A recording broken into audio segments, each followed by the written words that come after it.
On est dans les années 1740. Les héritiers de Riquet à se partager la propriété du canal. Il y a les deux branches, la branche Riquet de Bonrepos qui est une branche installée à Toulouse et dans le périmètre de Toulouse, dont la propriété de Bonrepos.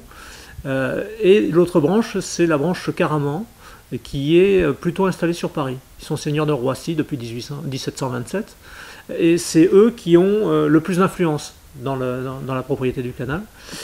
Et le comte de Caraman, à un moment donné, demande à son procureur fondé, donc son représentant auprès de l'administration du canal, de lui procurer une pièce, un achat de terrain que l'administration a fait dans les années 1700, autour des années 1700.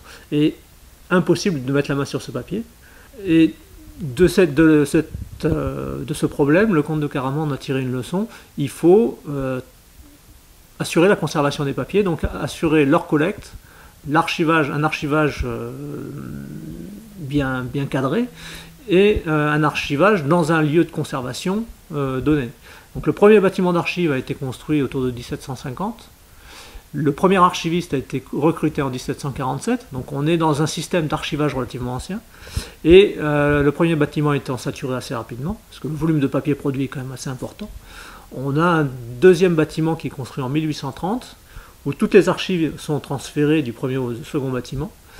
Et ce second bâtiment, on est dedans, il sert depuis 1830 à la conservation des archives de l'administration du canal. Nos fonds sont connus pour la qualité des documents graphiques que nous conservons. On va avoir des mémoires d'ingénieurs. J'ai ici une minute d'un mémoire écrit par Vauban en 1686 qui est passé en inspection sur le canal.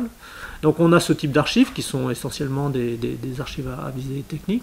On a une énorme collection de pièces comptables, alors qui sont peut-être assez rébarbatives pour le commun des chercheurs, mais vous avez sur cette table encore des archives, par exemple, la comptabilité de l'année 1814. Alors, par rapport à Toulouse, 1814 c'est une date un peu particulière parce qu'il y a eu une bataille à Toulouse qui opposait les armées napoléoniennes à la coalition anglo-espagnole-portugaise.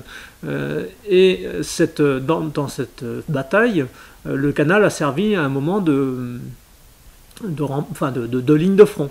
Donc il y a eu des ponts qui ont été détruits, il y a eu un certain nombre d'événements assez tragiques, et on retrouve dans cette pièce comptable les traces de cette bataille. Avec chose assez exceptionnelle qu'a découvert un chercheur qui travaille dessus en ce moment, enfin exceptionnel dans notre petite histoire, une reconnaissance de dette du gouvernement portugais parce que un régiment portugais avait été obligé de couper des arbres le long du canal, des peupliers à l'époque, pour franchir le canal. Et donc, le gouvernement portugais, après l'armistice, reconnaît sa dette, pas son tort, mais sa dette envers la compagnie du canal du Midi.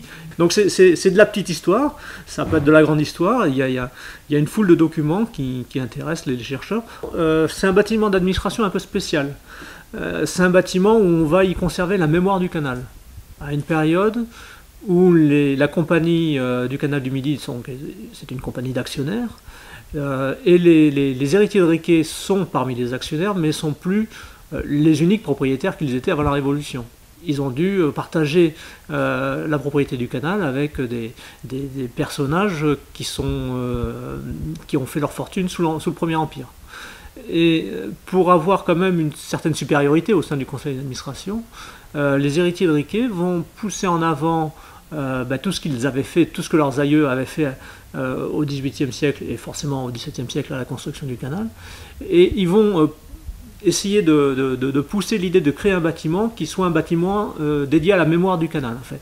Si bien que le hall d'entrée de ce bâtiment était équipé, était décoré plutôt de peintures. Il y en avait une représentant Louis XIV, l'autre représentant Colbert, et la dernière représentant Pierre-Paul Riquet. Donc c'est vraiment déjà en entrant un signal fort pour montrer aux gens qu'on n'est pas dans un endroit particulier, pardon. Et ensuite, la salle où on est pouvait aussi servir de salle de conseil, à savoir la réunion exceptionnelle d'un conseil d'administration restreint à Toulouse, alors que la compagnie du canal du Midi a son conseil d'administration sur Paris, la plupart du temps. Donc on a ici une salle qui a été aménagée en en ayant à l'esprit ces deux dimensions, une dimension d'archiver correctement et de conserver correctement les papiers produits par l'administration des canals, et pouvoir aussi offrir un lieu à l'abri des oreilles indiscrètes, hein, puisqu'on est dans un bâtiment isolé ici, qui soit utile à l'administration, à la haute administration du canal du Midi.